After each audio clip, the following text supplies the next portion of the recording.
Okay, Schmoevillians out there. Brad Gilmore, Schmoedown Rundown. I'm a little bit all over the place because for months, what feels like months, I've been trying to track down information on Mike Kalinowski and Thad Williams. What does Mike Kalinowski have on Thad Williams?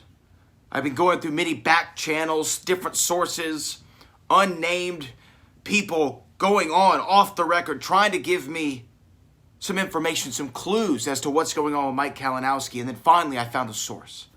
I found a source that claims to have all the answers to the mystery surrounding Mike Kalinowski and Thad Williams. So I asked this source, give it to me, tell me what it is, and they won't go on the record. And they wouldn't come right out and say what this information was, but they did tell me. They said all the answers lie with the Goonies. And I'm trying to figure it out. I don't know what that means. All the answers lie with the Goonies. Maybe y'all know? I mean, could it be something with Chunk or the actor that played Short Round, Robert Davi, Steven Spielberg, Dick Donner? I don't know. They said the answers lie with the Goonies. Wait a minute. The Goonies. Oregon. It went Portland, Oregon. Portland, Oregon. That must be where the answers are. The answers must lie in Portland, Oregon. Guys, I think I might have just cracked the case. I gotta go to Portland. I gotta leave Houston. I gotta go to Portland. I'll check back in. I'm on the way to Portland to crack the mystery, to figure it out. What is going on?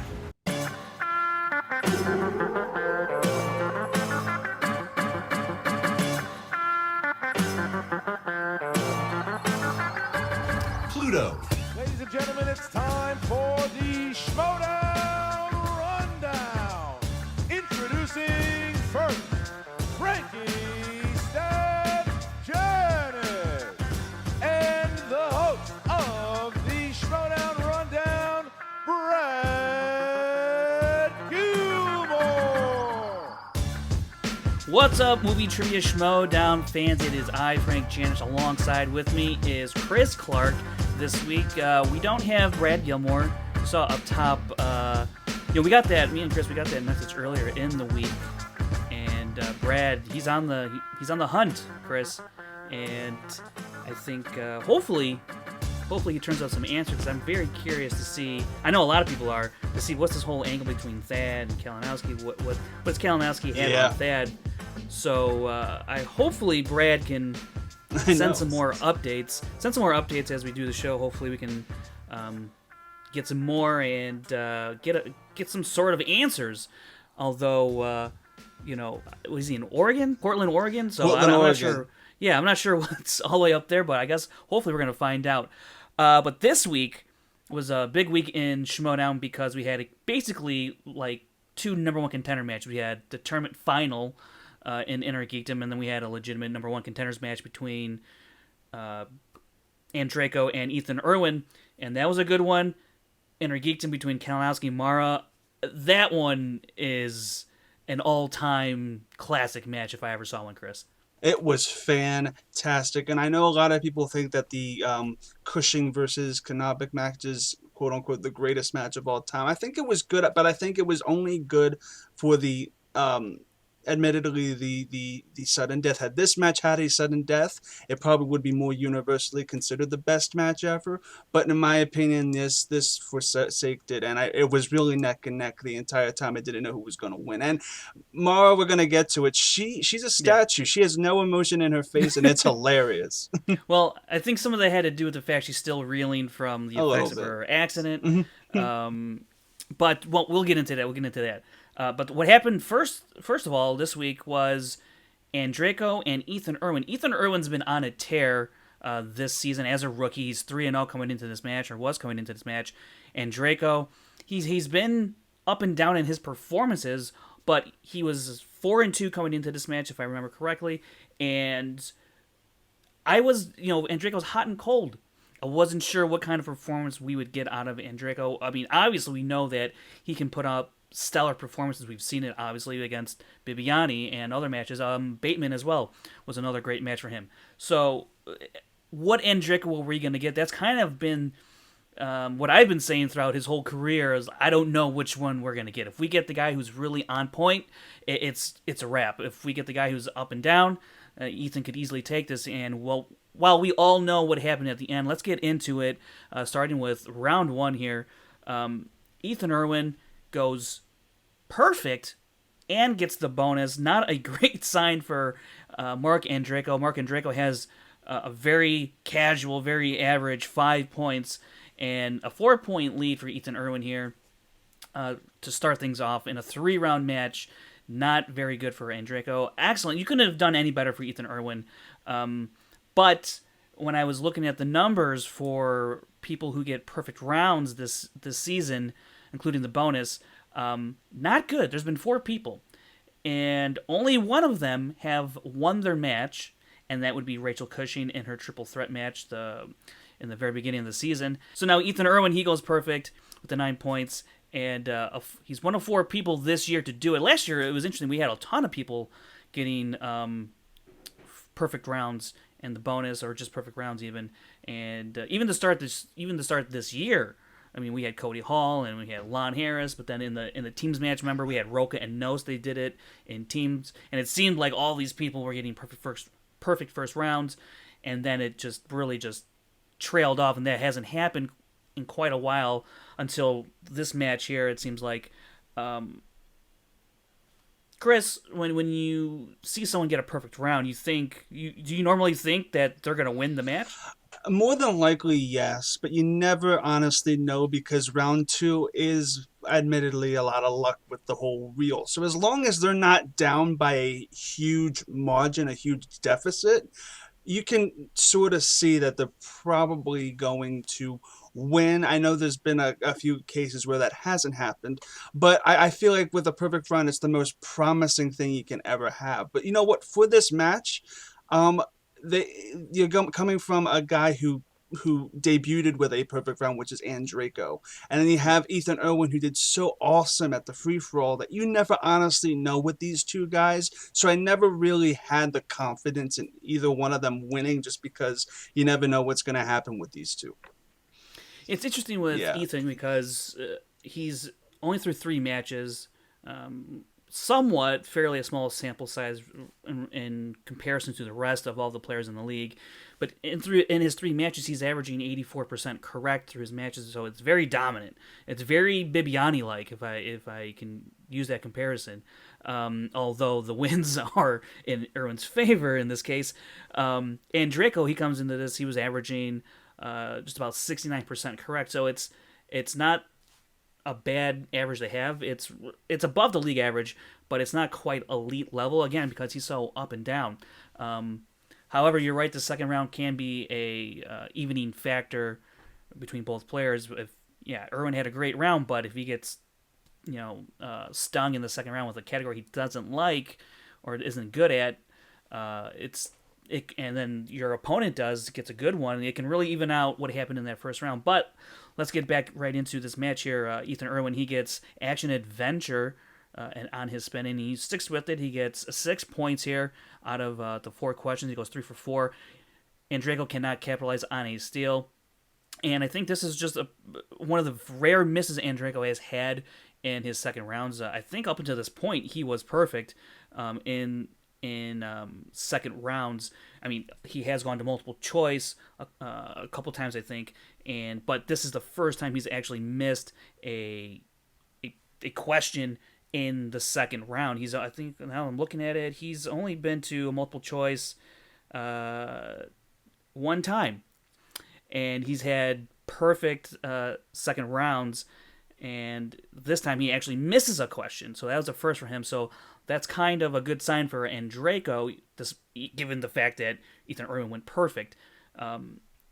With Draco now, he gets Tim Burton, and he seems pretty pleased with that, and he does a really, really good job here. He gets 7 points, goes 4 for 4, so he doesn't allow any opportunity for Ethan Irwin to get some points back that he missed on his second question. Chris, this second round, at the end of it, and Draco's still trailing by 3, even though Mark and Draco had a really great second round here. Did you think that Ethan Irwin, with all his knowledge, that he was probably going to seal the deal here in the third round? Honestly, I didn't. I mean, when you're going for how well Andrew did with that Tim Burton category, I feel like with what Ethan was doing, he I didn't feel like he was going to be as consistent as Mark was. For some reason, I felt that Mark probably might have it. He was only down. You said 3 points. Yeah. That's not a huge deficit in round two because steals, along with if Ethan didn't go to multiple choice, that's 2 points that Andreco could necessarily steal and kind of bop himself back up. I did in the back of my mind feel like, yeah, Ethan might win this with that deficit. I mean, it's just statistically, I would imagine that if you're down like that, when you go first, you probably don't win most of the time. You can correct me if I'm wrong. So yes, the odds were not in Andreco's favor, but again with Andreco, you even said it at the start, you never know with him. Sometimes he's really freaking good and he never misses a question, and other times he kind of flounders, but that's just because Mark is human and things can happen. He's not dissimilar to Bibbs in any way, shape, or form. So when you're going into this, I was favoring Mark just because he went pretty much perfect in his debut, and that's still something you have to have in the back of your head, so I never counted him out. It's interesting because Ethan Irwin, up to this point, through the first 2 rounds, he's only missed one question. He's missed one question. He's 12 of 13 at this point, and he's got 15 points. And Draco, he missed a few in the first round, but went perfect here in the second. Didn't give up any points, as we said earlier. So, with Ethan Irwin still playing a nearly flawless game here, and Draco's only down 3 points, but that 3 points, I think, and I've said this before, the 3 points is a big deal, because there's a big difference between being down 2 points and being down 3 points. Now, yeah, it's a 1 point difference, but the way the third round is formatted, if you're only down 2, you only have to answer your 2-pointer before it goes back to your opponent. If you're down 3, now you got to answer 2 questions no matter what, your 2 and your 3-pointer, for it to even have a chance to go back to your opponent. So the fact that Mark and Draco, as we get into the third round right now, he had to answer 2 questions no matter what. And I feel like in a number one contender match, that's a lot of pressure.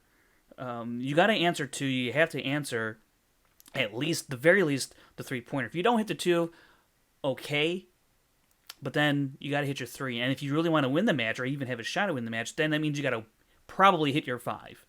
And what he ended up doing was getting his 2 and 3-pointer. So I think that probably puts a lot of pressure on your opponent now, who's been up for the entirety of this match, who's only missed one question, right? Now, Ethan Irwin, he misses on his 2-pointer, hits his 3-pointer, and we go back to Andreco. He hits his 5-pointer. Now, we need to get into the luck, the Makuga-esque luck that Andreco had on his 2 and 3-pointer. It's some of the greatest theatrics in the Schmoedown in the third round I've ever seen. This was absolutely crazy to kind of just guess his way. I mean, he in the new releases, the Ghost in the Shell question, he pretty much made an educated guess there. But on the Sandra Bullock one, He had no idea. I don't think. He had no idea. No way. It's such a great, I mean, and Draco's a smart guy, and so does it shock me that he pulled out some of these answers? No, but at the same time, it's just, if you're Ethan Irwin, what are you thinking right now? What do you think is going through Ethan Irwin's mind when Draco kind of guesses his way, to 5 points to send it back to him? What do you think he's thinking there, Chris? It's kind of like, how the hell did this happen? He's probably thinking into his head, yeah, this is probably the most luckiest piece of bullshit I've ever encountered in my life. But you know what? It's the the thought of the game. It's the game itself. It's the randomness of the game.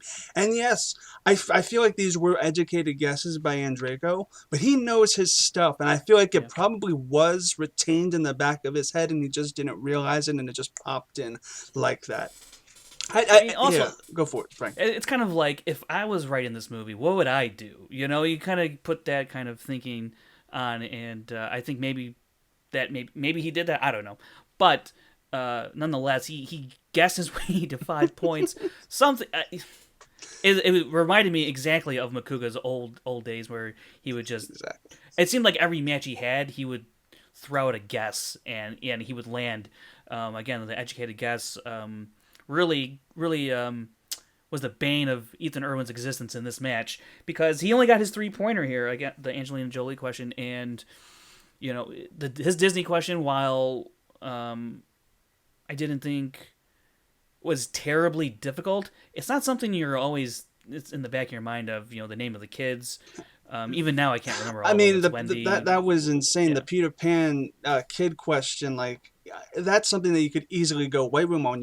Wendy, but do you remember the other two? I don't even remember the kids' names now, and the match is still Right. fresh in my head. It's something that it's one of the more obscure Disney animated questions we've gotten. Definitely. And Draco's 5-pointer, the Warriors, I thought it was a good 5-pointer, because, again, I mean, sure, I guess a lot of people have seen the Warriors, if you're, from especially that decade, that era of film. And I'm not trying to age Draco here, but it seems like it would be definitely something he would have seen, back then. So it took him a little bit to get it, which added to the drama of his whole third round is just completely drama filled. I mean, between the guessing and then having to use a repeat on his 5-pointer to stay alive, it's got to be one of the best third round performances we've ever seen in the Schmoedown. I mean, it has everything. I mean, he knew his 5-pointer ultimately. He educatedly guessed his 3-pointer, and I think he just flat out guessed on his 2-pointer, and that ultimately ended up winning him the game by a score of 22-18. It is insane. It's an historic comeback, because it's the 20th comeback overall throughout the entire singles league, and that's over a course of 130 some odd matches now that we're in the singles league. So again, not a lot of comebacks happen in the Schmoedown in the singles league, and Draco's one of a few. I mean, 20 is not a few, but in the scope of 130 matches, that's pretty remarkable stuff. It is, and I feel like with him doing as well as he did in the third round makes me kind of nervous for Tuesday. But also on top of that, though, is the fact that it's either him or Bibbs who is going to be comeback player of the year. I feel like because Mark's performance last year wasn't at all that memorable, I don't think. So this year he's really, really kicking it up. So I think Tuesday, we'll probably get to that when we do the previews, but Tuesday's going to be the comeback player of the year finalization. Yeah, I mean, if you look back at Draco's last match in the triple threat, he kind of lucked his way into that win. He did what was necessary to keep himself within the game and give him a shot, but with Janine going 0 for 3 in her round 3, he kind of lucked into this spot, and I think with this match, he really did earn this victory. I mean, he had a rocky first round, if you will, but after his 6th question in the first round, he did not miss one question aside from the steal opportunity. So that speaks to the level of play that Draco can put up. Again, he's hot and cold, and when we get into the previews, we're gonna guess what kind of Draco we're gonna get on Tuesday. But Ethan Irwin, he was in a run for Rookie of the Year. It seemed like he was the clear favorite, especially when you put him up against what Janine has done this year. Had she won the triple threat and been in this match, and this basically could have been the battle for Rookie of the Year in a sense, had she been able to make it to this match. But with Ethan Irwin now losing here, that makes way for Janine to creep right back into the conversation. Not to mention, they're a team, so whatever they do together, doesn't really wash out, or just washes out, basically, their accomplishments, because they're going to be shared accomplishments. So we'll see what happens in the teams.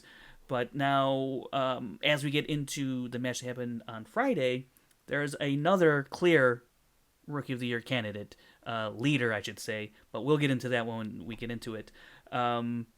Chris, any thoughts? Any final thoughts on this match? Not too much. I mean, the post match was pretty. You're saying, except that that whole incident with Bibbs interrupting Draco's post match that was cool. But this match in general was really really good. This was a match I thought was going to go down to sudden death, obviously, but you know what? This was still a solid match and a great prelude to hopefully what will be the greatest match of the season. Yeah, hopefully for your sake. Yeah. It is. You're totally right to bring up the post-match interview with Draco and Bibbiani. That is some of the best post-match interview crash I think we've ever had. I mean, it was so good. I mean, both of these guys are characters in their own right. Bibbs is very fantastical, and Draco is very quick. And the whole aneurysm line from Bibbs, playing off of Draco, I thought it was some of the best post-match interview stuff we've seen in quite a while. And that's saying a lot because there's been a lot with Team Action and obviously Roka coming back in the mix and a lot of other players like Kalinowski crashing post-match interviews and Inner Geekdom with the whole corruption line. So, but for Draco Bibbiani, this is definitely one of the... if there was an award for post-match interview crash of the year, this is definitely my front runner, at least. I don't know what others would think about it. I'd love to know if there's any other post-match interviews that come to your mind that you think are really great and entertaining and fun and really further some sort of hype for a match, because we got to hype up this Bibbiani and Draco match. Yeah, I mean, the other post-match interview that comes to mind is when Bibbs came back from the future. That's only other one. But I mean, a lot of them do. There was one with Jay Washington, and I think Jay actually bombed Ethan's interview too. This is just building up to some of the best theatrics in the Schmoedown so far. All right, so as we wrap up this first match of the week, this past week, we do actually... I'm getting another message from Brad, another video message here from Brad. I don't know what he's found or what he hasn't found. What has he found? Is he okay? Well, he looks like he's got a... Okay. Let's... Can we... you got that? We can cut to the feed. We can cut to the feed. Yeah. Okay, I'm here in Portland, Oregon. I put on some hat and some sunglasses because I got something that was inconspicuous. I'm trying to find out where Thad Williams' information is. Where's this information that Kalinowski has on him? So I've gotten a lead that looked for somebody over by the ship, and I've just found the ship. So I'm going to start asking people if they know anything about Thad Williams and Mike Kalinowski. You know what? Here's somebody right here. Excuse me, ma'am, miss. Hey, sorry, don't mind the camera. Have you ever heard of a guy named Thad Williams? Thad Williams. Does that name ring a bell at all? Thad, yeah. He used to always be down at Cannon Beach. At Cannon Beach? Yeah. Thad Williams used to be at Cannon Beach? Thad Williams used to be at Cannon Beach. Thad Williams used to be at Cannon Beach. We gotta go.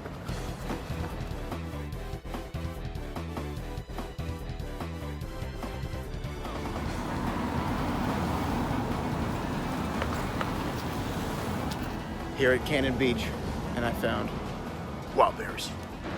Okay, I've made it to Cannon Beach. I've asked around. I've tried to figure it out. People say that the answers lie within the rock. I don't know about that.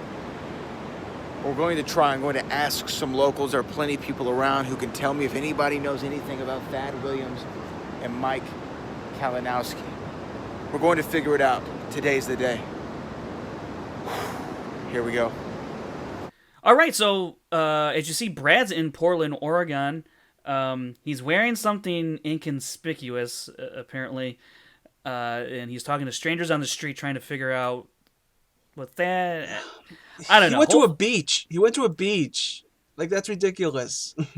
Well, yeah, I mean, we're going to see what happens when he gets to the beach, hopefully. Hopefully we do find out. I wonder who that girl was. Yeah, I don't know. Poor girl getting harassed by Brad on the street. I'm sorry. Girl. I'm sorry about that. We'll talk to him about that when he gets back. Yeah. But hopefully, I don't know what he's going to find on a beach. I don't know what's in Oregon. Is that from Oregon? I don't know. I don't know. I think he's looking for some sort of evidence there, and I feel like if he's looking in the beach, he might think Thad is a sailor, and I might agree with him on that. I think that's probably the conclusion that Brad would come down to. I honestly do think that. Okay. All right. But you know what I do want to talk about is this Inner Geekdom tournament championship match between Mike Kalinowski and Mara Knopik. I was pretty pumped for this one. Mara's coming off, again, we talked about up top, one of the greatest matches of all time in the Schmoedown, not just Inner Geekdom, but of all matches. And Mike Kalinowski is on a historic run here.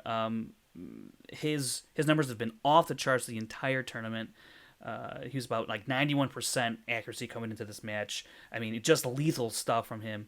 And this was his shot to get at Jason Inman if he gets past Mara here. And Mara, a rookie in this league, I still really haven't figured out what her drive is. I mean, obviously she just wants to win the Inner Geekdom Championship, I guess. I mean, and she got lucky because Mike, brought her into it. So I don't know if she has any other aspirations in the Schmoedown, like singles or teams. She might, but right now, she's been really good in the Inner Geekdom, and I've been hesitant to really put her up on another level, as I think other fans have already, including Brad, who's not here. And but this match would really, I mean, sure, it's a title match, it's a 5-rounder, and if you win this match, then there's really nothing else anyone can say at this point, and that's true. But again, I was basing my opinion of Mara based on, how she's performed in other matches. Now, it hasn't been the greatest performances, but she has been getting the wins, and you cannot argue against that. She's coming into this match, I think, averaging about 63-64%. So it's not like stellar stuff here, because when you look at the top players in the Inner Geekdom, like Jason Inman, Rachel Cushing, and now Mike Kalinowski, I mean, and even Hector Navarro, they're in the 80 percentile range. They're up there, and Mara's nowhere near there, but yet she continues to pump out the wins, 3-0 now. It's clearly obvious that Mara has the capability. It just, can she put it all together for the perfect match to win a tournament? And Chris, what was your anticipation level for this match? Well, going off of Rachel Cushing versus Mara Knopik, that match in general was fantastic. And yes, they were both visibly sick. And I felt like if they weren't sick, that match could have even been even better and objectively the greatest match of all time. Sure. Going into this, I had a lot of hope because Mara's actually first 2 matches, her debut got her so many fans. She was in one match, and she still got and she got a T-shirt, I think. One match, and she got a T-shirt. Yeah, so it is what it is. I felt like there was a lot of promise of her going into this match, but also looking at this match in general, if Mike Kalinowski lost, which spoiler alert he did, how would that affect the whole corruption aspect? But then it came to my mind, even if he lost, he still has the team tournament, which he's been corrupting himself. So he still has that angle still there, and he had that as a backup. So he was always going to be in good standing. So I really was hoping Mara would get this because I was sick and tired of seeing Mike Kalinowski have victory over victory and claiming his KO nickname. So I feel like I had a lot of anticipation for Mara going into this. Yeah, I mean, coming off that Rachel match, how do you live up to that? Well, in my opinion, I think this match was, oh man, I don't know if it's better than that one, but it is close. Yeah, it's close. I would say that tack on the first part of this match and tack on the sudden death of the last match, and you have a perfect freaking match in general. Sure, I mean, yeah. That's not bad. All right, let's get into the first round here, because Mara did something she hasn't done since her first match, and that's put up 8 points. In her second and third match, she put up 5 points in the first round. Here, she puts up 8, and it's a good thing she did. It's a good thing she did, because this probably, when you look at it, with a wide lens here, this helped her win the match, because if you put up 5 points and Mike does what he's been doing all along, averaging about 8-9 points in the first round for this tournament, you can put up 10 points in the final round. It's not going to help her win this match, especially the way she performed in the speed round, which we'll get to. So with Mike with 9 points, Mara with 8, we are in for a real doozy here, and this is exactly what I was hoping to see from Mara, because if she did put up 5 or even 6 points here, and Mike continued to do what he was doing, I thought it'd be a very, very tough uphill battle for Mara. And look, it still was a very tough uphill battle for Mara for a vast majority of this match. It just would have been much more tougher had she reverted back to her averages of match 2 and 3 here. So Chris, after round 1, was this how you hoped it would go? Is this how you expected it would go? I felt like that last bonus question, like that was really deep. I think it was from Goblet of Fire, and it was what was the thing, like what was the age that the age thing for the Goblet? Yeah, a lot of people had a lot of stuff to say about that. I feel like that was a little bit too particular of a question. It should have been a little bit more generalized. But either way, I felt like they both were neck and neck at the beginning and the start, and that just. Even if you're watching a musical, the first thing that always pops is the first song, and the first round of a match needs to pop for you to contain your audience to make this an engaging match, and that's what it did. Objectively, it did that, and I feel like that the first round was solid for both accounts. I know that Mike actually being ahead after the first round might have actually given, ironically, Mara maybe the lead, because I think that the dominoes fell into place from there. I felt that way. I don't know if that would factually be correct, but I think it felt like maybe there was a reason that things happen. Okay. So it's a thing. Okay, I'm not really sure what to think about that, Chris. Oh, is that is that bad? I know. It's just I'm not sure how to square that. Because I mean. Maybe. I mean, that's deep thinking. Sure. That might confuse people. But yeah. All right, so into the second round, Kalinowski defers to Mara here, and she ends up spinning Harry Potter, and she sticks with it. Now, her first 3 questions, or really her first 2, she gets them right off the bat, bang, bang, for 4 points. And her third question goes multiple choice, gets 1 point, and then she falters on her last 2 questions here.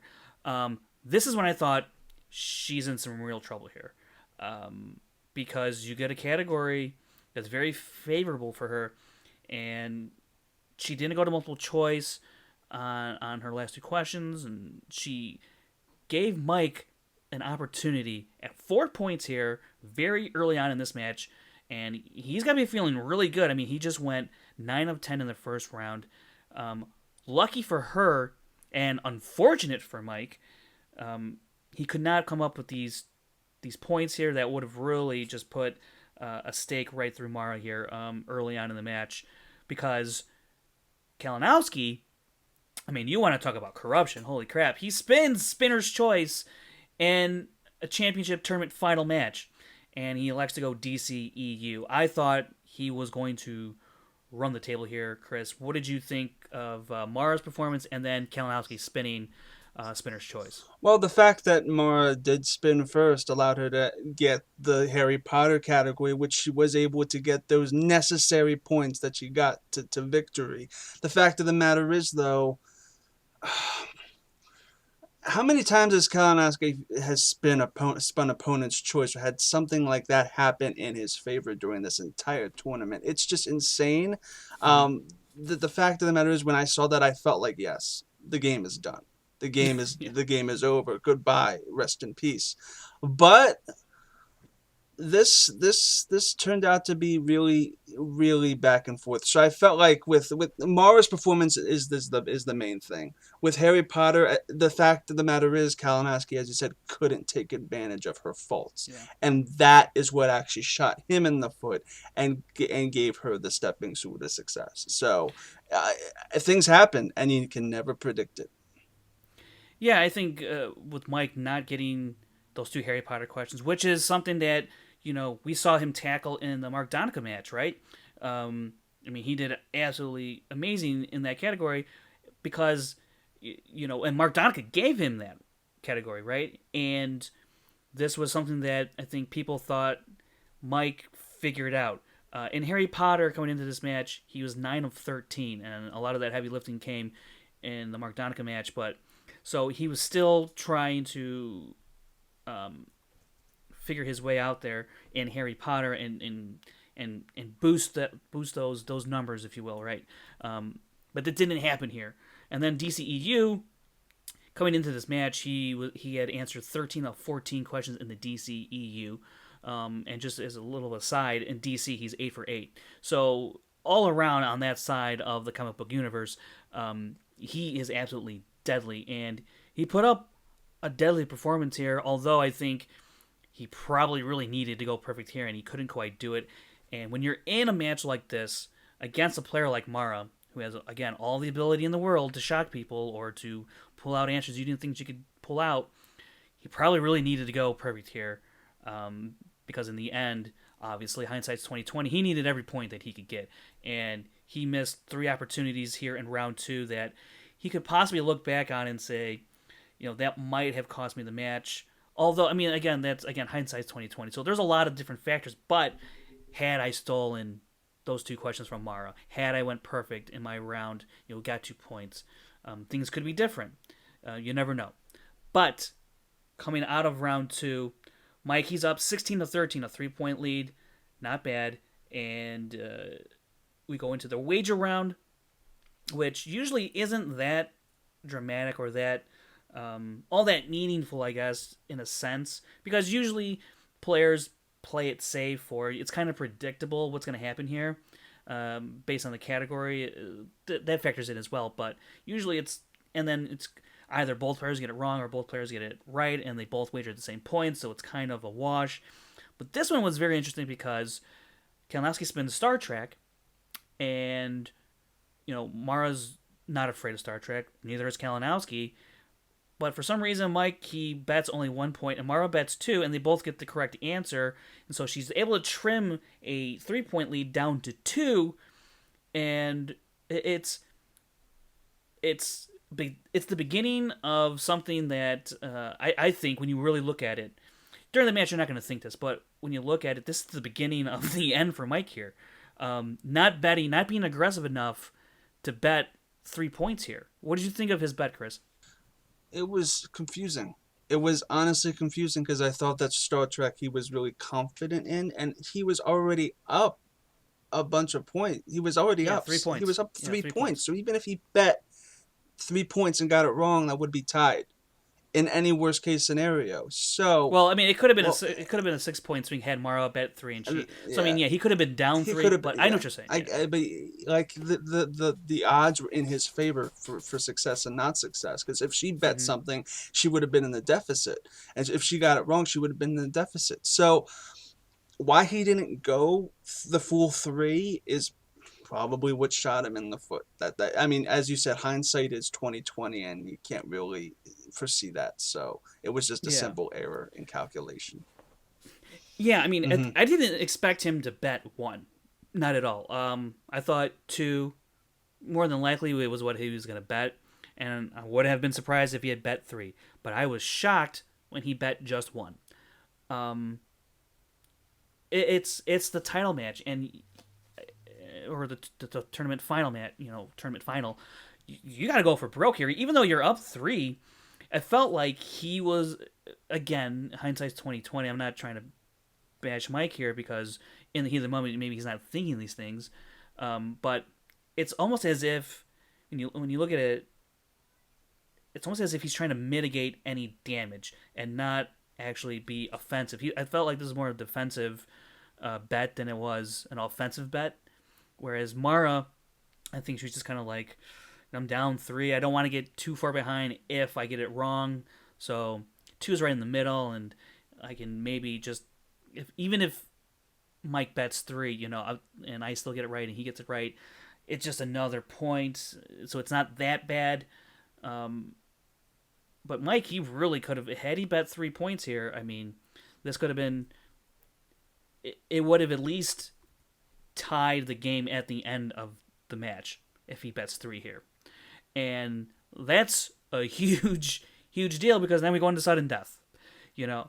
So it's a big, again, another big turning point here for Mike. We talked about it in round 2, and he had another opportunity here in round 3, and unfortunately he couldn't fully capitalize on the opportunity he had here in round 3. He couldn't. But you know what? It was a simple mistake, because that, as you said, it could have gone into sudden death, and then this match would have just been all sorts of legendary. But it bombed. So it's painful. It really is, Frank. So now getting into round 4. Yeah. Did you notice Mara didn't even have her hand, I believe, for the entire round, or at least the majority of the round, didn't even have her hand anywhere on top of the buzzer, like ready to press. Not, whereas you look at Mike's hand, it was positioned to answer as quickly as possible. Mara didn't look that way, so that was interesting. But I'm not sure it would have mattered because Kalinowski, he buzzed in on all 5 questions, went 4 of 5 for a total of 3 points because you lose a point when you get an incorrect answer. At the end of it, did this performance from Mike in the speed round make it look like he was definitely going to win this match? Definitely. This one was like a no-brainer. It really was. Like, okay, she's not even... It didn't feel like she was not familiar with the speed round. It was her first go at the speed round. We're going to see that with Tuesday's match. Those are the two people who have not... The speed round is not for beginners. It's not friendly for beginners. And all I can say is that Mike really knew how to buzz in and when to buzz in, and this saved him. This really did save him to get to that last question in round 5. But this was just like, I felt like Mara can watch the video of this for the future, because I'm assuming the live match is going to have the live speed round, so she can learn from this mistake and hopefully bring that over onto that, learn from her mistake, and maybe actually supersede Inman. So this could have actually been beneficial. Possibly, yeah. Possibly, you're right. We're gonna find out. This was such, it was a great performance, but it's mitigated by the fact that he loses a point here. And he only gets 3 points here. And again, had he gotten this one correct at the end of 5 rounds, it would have been tied up at 25-25. Every point matters. So he lost that point. So maybe it's hindsight. Again, round 2 opportunities, round 3 opportunities, round 4 opportunities, and you're right. Hindsight's 20/20. But when you look at it, and I think if you look at it with a strategic eye going into future matches, future round 5 matches, it can be beneficial to look at and say, round 3 I should be more aggressive here. Round 4, maybe not be as careless. I'm not saying he was careless round 4, but those are things that maybe you want to think about for the next time.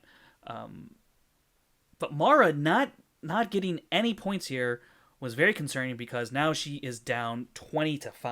Or 20-15 rather. That would have been a great comeback. Yes, yeah. And I mentioned in the stat segment that no one in the Inner Geekdom has ever come back from a 5-point deficit. Only Hector Navarro did it. It was a 4-point deficit when he faced off against Jimmy Johns in last year's Collision. He was down 4 and came out the victor there, 29-26. And so being down 20-15, Mara to Kalinowski, not a good sign. And I need to add that I was there for this match, and I gotta tell you, man, I didn't. It was weird being there. I was like, man, this. What was the atmosphere? Seems like this. I mean, obviously, it's Kalinowski's to lose here in the final round, but for some reason, I was like, I still felt like the magic could happen. I still felt like it could happen, and. Which is weird to think, because throughout the whole match, the first 4 rounds, it was Mike was dominating. It was his game, and while he wasn't fully taking advantage of every opportunity, he was still winning every single round. I mean, he outscored Mara 9-8 in the first round, outscored Mara in the second round 7-5. The third round, yeah, he bet 1 point, Mara got 2, but in round 4, he got 3 points to her 0. Everything was looking up. Like Everything it was was, weird. you know, yeah, right. can So imagine. I mean, he's won 3 of the four rounds, and he's only outscored by 1 point in the third round. Okay, not a big deal. But for some reason, I still felt like with Mara sitting across from him that the magic still could happen, and I think it was partly because I wanted to see that happen. Because now we're in one of these impossible situations, right, where comeback is almost unlikely, right? And, well, you know what? We saw some crazy stuff happen here in the final round. Mara, she goes 3 for 3 for the full 10 points. Mike can only get his 3-pointer. And so in this round, or before we get into the round fully, Chris, what were your thoughts heading into this round? Do you think it was wrapped up for Mike? Yeah, I mean, he was ahead. Pretty much, he did well out of all 4 rounds so far before going into the 5th round. Pretty much, he dropped the ball on the betting round. But I could imagine in the room, it probably felt like, yeah, this was a done deal. If I was there, I probably would have felt the same way. Like, yes, he's got this. It's a 5-point deficit. The writing is on the wall. But Mara, she pretty much immediately got her questions. That, and that. Like Stephen first, who was the master in The Hobbit. 2, I forget what her 2-point question is. I'm blanking on it. But It was Star Trek. Who did... It was, I think McCoy was the answer. I can't remember. She got that as well pretty simply. So after seeing that and then seeing Mike flounder sadly on his 2-point question, only getting his 3. Yeah. You could say that this was probably not precedented or predictable. This is the Schmoedown. It's the definition of it. Let's get into Mara's 5-pointer. And objectively speaking, I think her 5-pointer is a little easier than Mike's, and we'll get into Mike's 5-pointer. Holy crap. Mara's question. Now, it's interesting because I've recently been watching Indiana Jones, that trilogy, specifically The Last Crusade. I've actually watched that movie a fair amount of times in the past couple of months. I want to say, well, sure. I think I've probably seen it at least 4 times in the past couple months. So, and, you know, as many times as I've recently seen the beginning of that movie where young Indiana Jones is going after, you know, the cross, I could not remember the name. I knew it was a cross, right? I think everyone knew it was a cross, but to know the actual name, that's I think still a fairly tough question, a 5-pointer. I mean, it's not easy at all, because, you know, it belongs in a museum. The ease in which Mara seemed to get this question, or this answer rather, was baffling to me. I was like, wow, that's... Because I'm sitting there in the audience, I'm trying to think, I'm thinking, and she's blurting out the answer, and I'm like, crap. Yep, that's exactly what it is. I think that's Dan rubbing off on her. I mean, hey. Yeah. Hey, that could be, you know, certainly part of it. But getting into Mike's 5-pointer, holy crap. Yeah. How do you pull that? How do you not pull that? That's an insane the arms of 5-pointer. Of Iron Man? That's insane to pull that if you could. And the robots, you know. Yeah, that's what I meant. Yeah, what they're called. Not like Iron Man's arms. You know. No. But yeah, how could you pull and Cash, that? It's not. It's when I heard, I was like, oh man, that is Game over. A deep question, and that's got to be the hardest question in the history of the Inner Geekdom, and probably the entirety of the Schmoedown. Would you agree or would you not? I would agree. There was one question that Adam Hlavik lost in that fight with Donica about name like all the dwarves or something from Hobbit. Yeah. Oh yeah. That one to me was pretty difficult too. But this one is just like, how do you remember that? without watching that movie. Not once, not twice, not 3 times. You probably have to watch it maybe 6 or 7 times to retain that I piece mean, of you gotta like information. look for that one. You Yeah, gotta like that's probably in really... like the guides or whatever. Sure. Yeah, so that's deep. But you know what? It's a 5-point question, and she got it. There's no doubt about it. It's a 5-pointer. No doubt about it. And it was just, the way Morrow was able to come back, get a lead here, and as good as Mike has been through the first 4 rounds, goes 1 for 3. It's the Schmoedown is set up in a way that if you have a lead coming out of the first round or second round, it almost begs you to play perfect from there on out, because if you don't, it doesn't matter almost what you did in the first round or second round. It seems like it feels that way, right? If you're down, it's kind of make a comeback, but then it's also a combination of your opponent, who's leading you, if they have to falter now. And so like I guess maybe there's more pressure with the lead in some sense, especially when you get into a 5-round match, because you have to keep up that momentum for an additional 2 matches, or 2 rounds rather, than you would a normal match. I think people have said it a lot that a lead going to the 3rd round in a 3-round match is like the best thing in the world.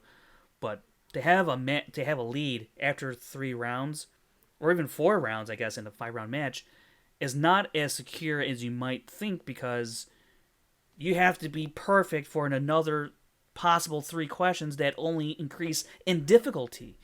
So I think Mara's comeback, as much as it is a comeback, it's also kind of somewhat of a collapse on Kalinowski's part, because I think he definitely should have had his 2-point scores and soundtrack. What was it? What did he say? Brian Tyler, or was the composer of Thor? Right? He guessed somebody and he got it wrong. Yeah, and I mean, like, the name was somewhat similar, but I think he's kicking himself on that one, and that to me too was kind of like a sign, like, ooh, this is gonna be a lot closer than I think everyone thought it was going to be after missing his 2-pointer. But at the same time, it's like, it's not over.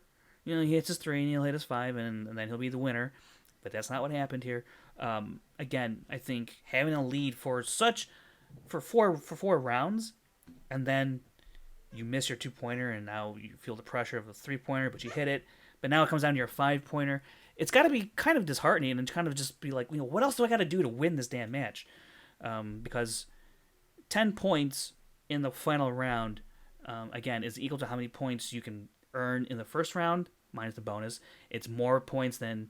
it's the same amount of points you can earn in the second round. It's more than you can earn in the third and the fourth combined. So you can, again, have a 3-round or a 3rd round and a 4th round like Mara did, and it doesn't really hurt you all that well if you can put up all 10 points in your final round, and you hope that your opponent falters on a couple of third questions, which is exactly what happened here for Mara, and that's, I think, ultimately how she ended up getting the win. With that in mind, and the fact that, she has all the ability in the world, so does Mike, but she had all the ability in the world to pull out these answers, the 5-pointer, the cross of Coronado. It's a great performance from both these players, but in the end, Mara is our tournament winner and going to face Jason Inman. Chris, your overall thoughts on this pretty historic, I think, Inner Geekdom tournament final? This was a prelude to another match that's going to be massive. I cannot wait to see and hear the audience reaction to Mara Kanopik versus Jason Inman. She even said it herself. Dan Miller is going to be headlining it. And on top of that, she is versing a fellow horseman. So his allegiance is going to be separated. And it is going to be glorious, especially for story. And I know that Christian's mouth is watering because of that. Because let's say that Mara Kanopik gets the belt, beats Jason Inman. How is Jason going to feel about that with Dan? And how is that going to affect the Horsemen? So this is going to be a huge domino effect. We're going to hopefully see some payoff from at the live event. So this just makes me excited. And even if she lost, we would have had Kalinowski live. That in among itself is a ticket seller. So Christian was in a win-win situation with this match, and I cannot wait to see what happens.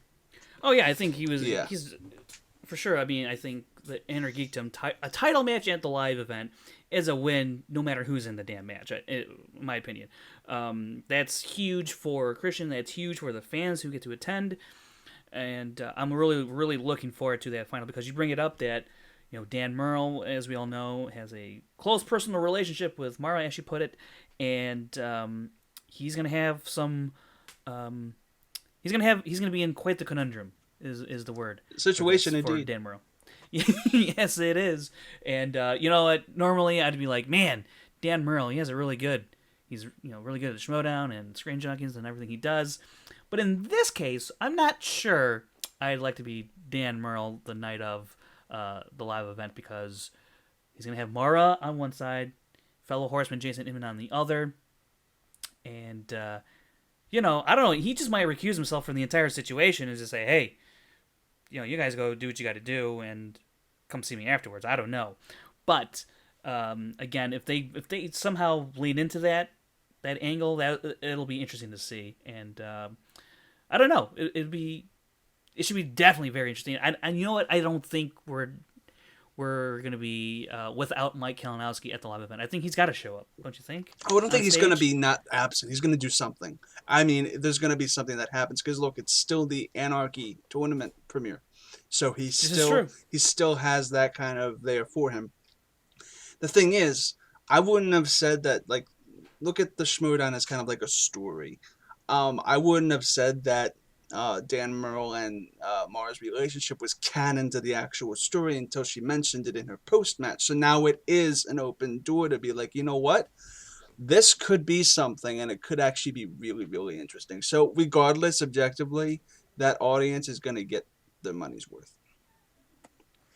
Oh, yeah. Absolutely. Mm-hmm. And I will be there, and I hope a lot of other listeners of the Rundown will be at the live event because it's gonna. If you've never been, and you have an opportunity to get out there, it's the last live event of the year too. Last live event of the year, and if you have the opportunity, please get out there. I think it was at shmoedownlive.com. Yep, shmoedownlive.com. All right. While you were talking, Chris, I got another message from Brad. I don't know if you saw it pop up there. I just saw the notification. Yeah. And it's kind of concerning me. This is interesting. Yeah. I don't know if he went to this damn beach. Let's see what he found.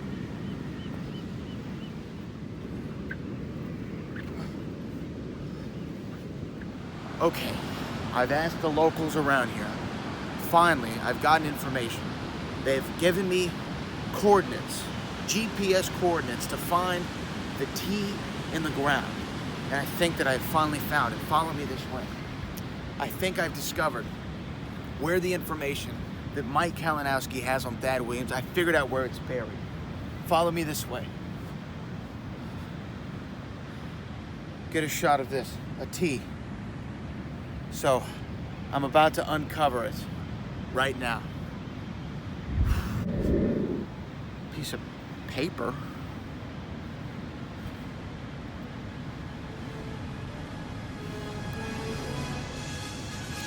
What does it say? Great Scott.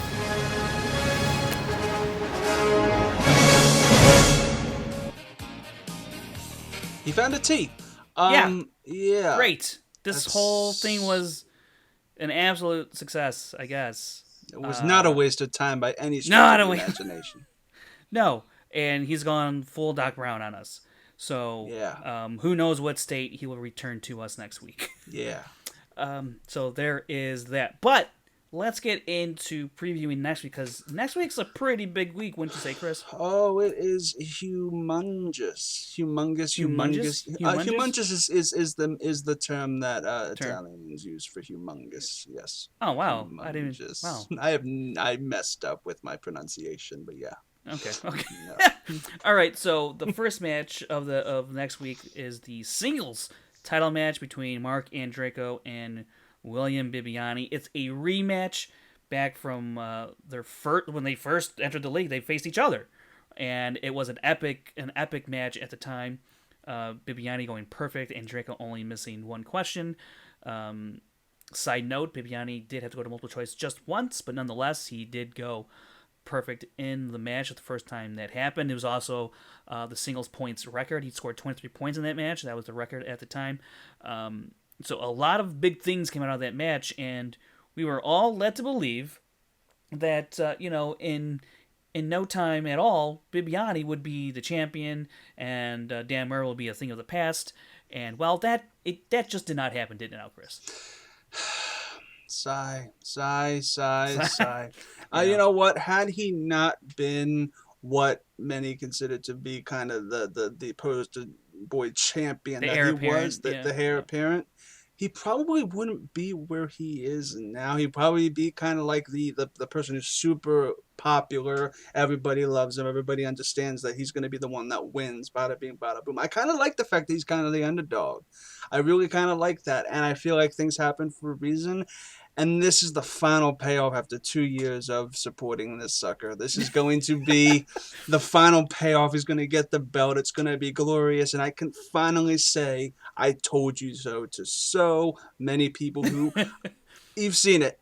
They don't think that he has a chance. They feel like the third round is, because fun fact, Bibbs only had to play the third round once this year. This entire year, he's only had to play the third round once because he's TKO'd people twice with critically acclaimed, and he had to play the third round with Drew McQueenie. But other than that, he's KO'd everything else.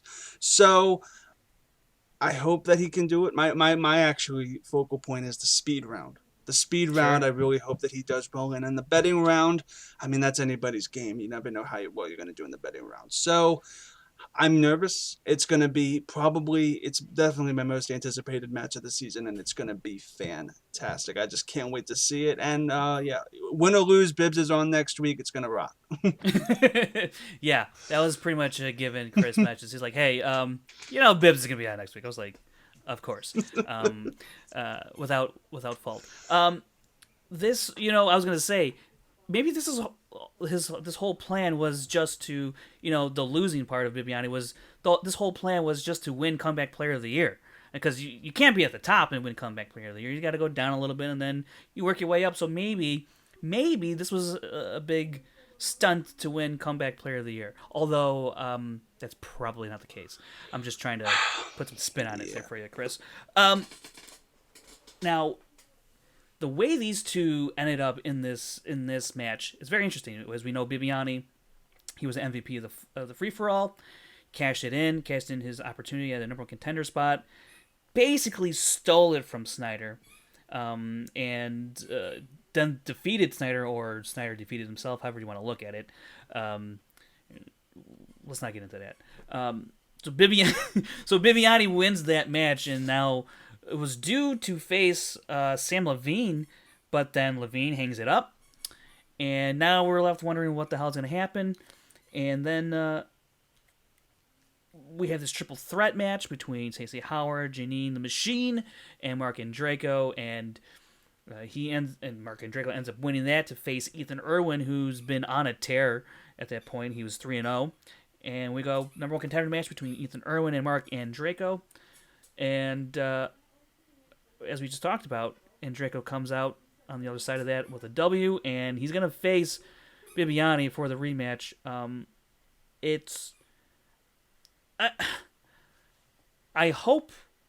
kind of hope, because I went back and watched that match, the first one they had together, and Bibiani, he bursts out of that curtain, In his on a orange chain. onesie.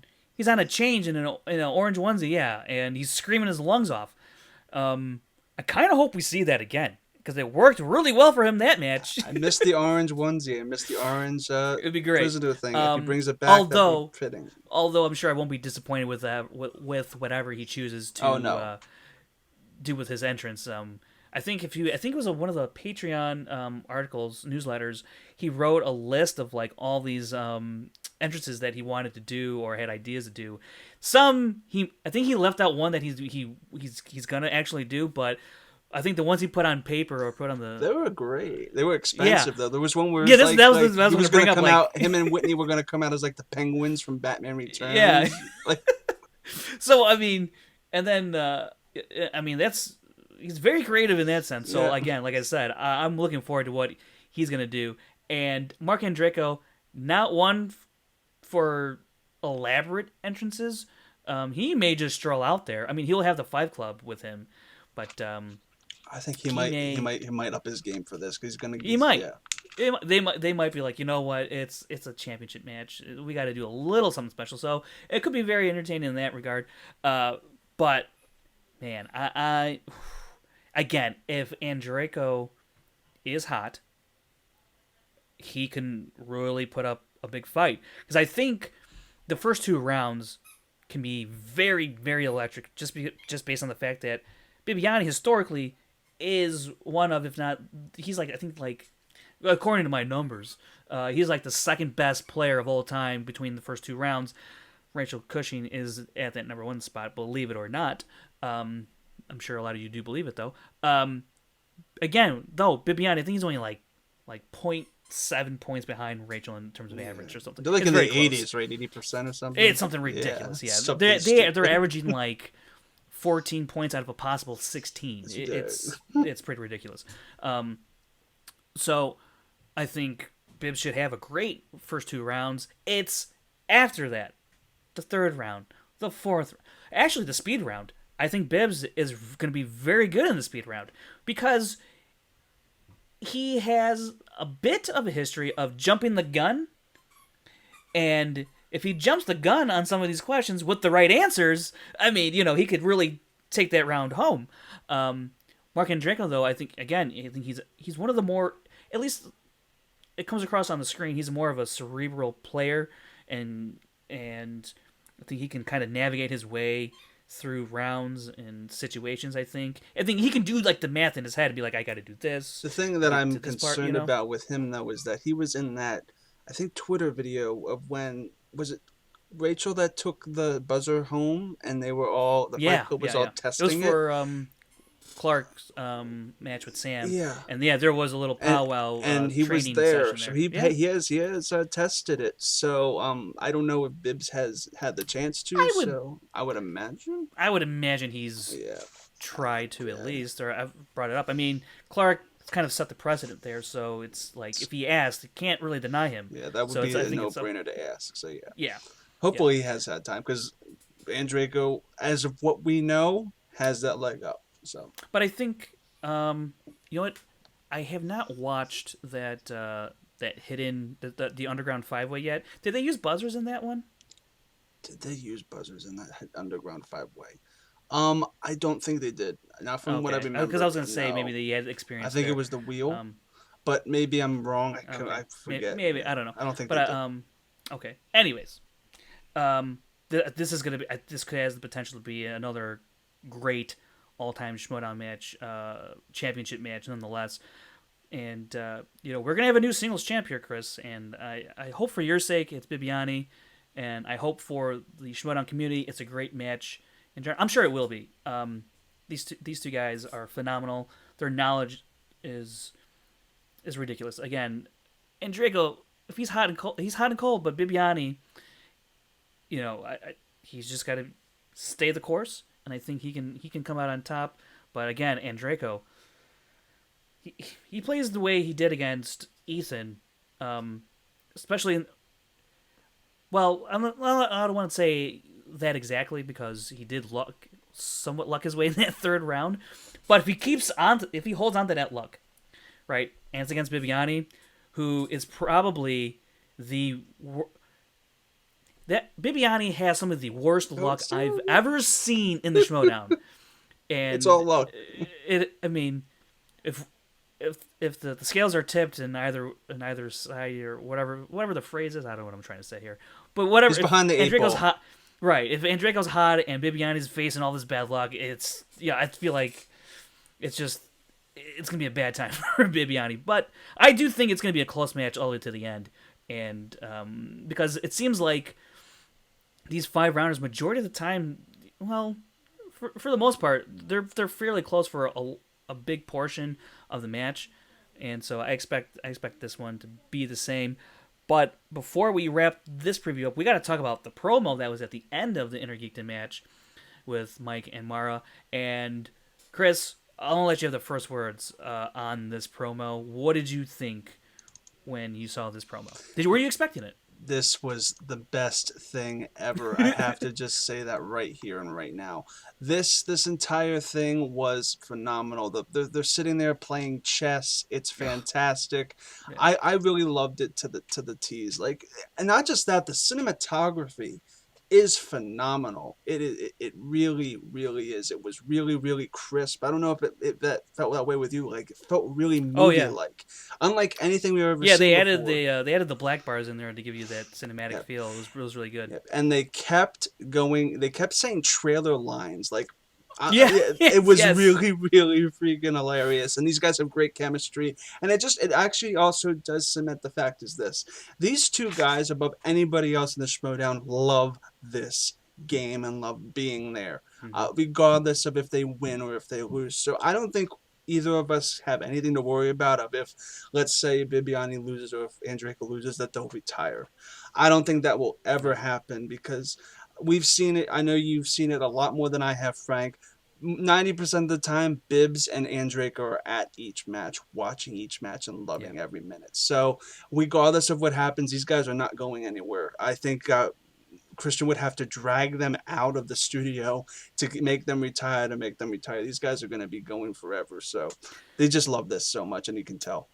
There's no doubt that both of these guys are heavily invested in the Schmoedown, and that's what's going to help make this match even better. Because when you have two people who love the game, who are invested in the game, much the way a lot of these players are, like Rachel and Clark and Sam Levine and Drew. I mean, again, Andrew, a ton of the players are super invested. And when you get those types of players playing at such high level and in big matches like this, I think it elevates the match to a whole new level. And I'm really looking forward to watching this match. It's going to be one hell of a spectacle. Now let's move on to the team title match that's going to be happening on next Friday, and that's Shirewolves versus Brienne and I don't know. Do you know? I'm assuming it could be anybody. It's hard because that's very good, Chris. Could be anybody. It could be anybody. I would say, something tells me it's Mara. That would be kind of fitting. It would be Mara. That would be ridiculous. Yeah, that would be really fitting, but also predictable. Kalinowski, predictable. Anybody else I can think of? Maybe Wendy, because Wendy is actually the person that when she got the championship, Wendy's the first one to hug her. Everybody knows that shot. So I mean, it could be Wendy. Wendy was the last one out of free for all, if you don't remember. So I would say that I don't think that I don't think that Brienne's gonna partner somebody who isn't male. I think it's gonna be a woman. Just so that, because I just it's feel an all-female. It would be an all-female final. I think that would be Brienne's mindset, but I could be mistaken. But it's gonna be a female. I think. My money, I would say the predictable choice, but it's gonna be Mara. You know, it's interesting because you think of. I was thinking maybe it's not someone who's already in the Anarchy tournament, right? So I'm taking all those people. I don't think it's anyone. That's what I've been saying. I don't think it's any of them. It could be Mara, which would be insane because then you have someone who just won a tournament and is now going for a team belt, and theoretically by the live event, she could have both at the end of the live event. You know, she could have two belts in a matter of a month, which is incredible.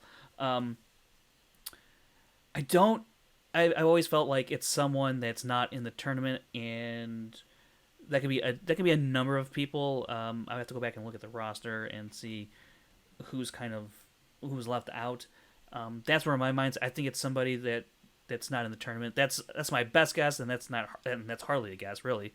But let's talk about the Shirewolves here because they have performed very well in their 3 matches. They're averaging about 80% correct through their 3 matches. They are one of the best teams ever put together to play in a first round, or I'm sorry, in their first round performances are one of the best ever. They're averaging about like 14 points in the first round, which is pretty ridiculous. And again, both are averaging about separately 7 points each, right? Their accuracy is so far ahead of all the other people. Like, I think it's like a 7-point deficit from the second place person or something. It's ridiculous. Yeah, it's something. Yeah, I don't know the exact difference, but I mean they're right up there with above the line.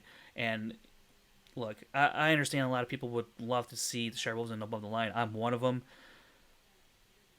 It's unfortunate that's not going to happen because the way the Sharewolves have played and the way above the line has played, this would have been crazy. But that's not what we're going to get. Things happen, and it's fine. I mean, I am rooting for Sharewolves all the way on this one. Sorry, Brienne and Mystery Partner. But I think, both of these women, Rachel and Clark, have done a lot in the league. And they have more than earned their shot at this opportunity. And the same can be said for Brienne. I know she had an incredible run at the end of Free For All where she earned that opportunity to cash in a title shot. And even before that, I thought her performance in teams and in singles, her play seemed to elevating every match. So I think she's earned it as well. Don't know about her mystery partner, but if she thinks they're good enough to help her beat the Shirewolves, I think this is going to be a pretty good person that she's going to pull. I would have to think. I feel like, Brienne will refuse. I don't think Brienne would want to be anything that's predictable. I honestly don't. I think she wants to be outside the box. All of her entrances, like Bibbs, are outside the box. She doesn't like entrances. She's even said this before. She doesn't really like entrances that are just people coming out and just sitting down. She wants it to be a theatrical experience. And I don't think that she would want to do something as autopilot as have. Maybe I'm even wrong. Maybe we're predicting. Maybe what I'm predicting is wrong. She's going to come out total left field, and maybe it is Kevin Smith who who is now going to be joining her for her film therapy session. It could be that, and that would be phenomenal. But we don't know. I would actually say Kevin Smith could be even more likely because of the passing of John and the fact that he could be involved in the Schmoedown. And they talked about it on that interview. Yeah. So, Frosty had that interview, and they talked about trying to work something out. Maybe this is the spot that works out. Maybe it could. You never know. I don't want to have anybody's hopes that high, because that's a huge thing. It could be Mark Bernardin. But I mean, I look forward. I'm sure that Brienne is probably listening to this, laughing at us and being like, "You're wrong." So it could be anything. She's as unpredictable as the Schmoedown. Yeah, you know what I would love, though, and it goes against my prediction of it's not going to be anybody that's in the Anarchy tournament. Yeah. I would love for Brienne to walk out, and then out from that curtain comes Stacey Howard to reform 6 Degrees. That would be amazing. I think that would be such an amazing moment for the Schmoedown. It would 6 Degrees. It would just be off the wall awesome. It would be so great. Who's Stacey? Oh, Stacey's in the live event with Winston. Winston, yeah. So that could be interesting.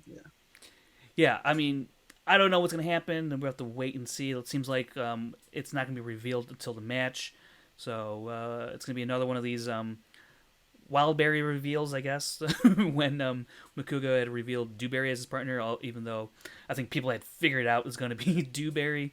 But this one, I don't know. We're not going to figure this one out because there's just like no hints at all. I think that's calculated. Yeah. She doesn't. Yeah. I would imagine that what she's going to pull is something nobody expects, and it's going to be great. All right, Chris. Well, I think that's going to about do it for this episode. Hopefully, Brad doesn't get lost in Portland, Oregon, And Chris, where can the good people find you on the interwebs? As always, you can find me on Twitter and Instagram at ChrisClark8788. Those numbers mean nothing. On YouTube at Take 3 Productions. And we have a new Twitch channel, which we are going to be streaming games and stuff there because we're getting pumped for the release of Super Smash Bros. It's going to be great. So make sure you check out Take 3 Productions. It's a blast. And you can find me on Twitter and Instagram at FrankieJ29. Follow the show, the Schmoedown Rundown, at SchmoedownRD on Twitter. On Instagram, Schmoedown Rundown as well. And that's going to do it for us this week. We will see you guys next time.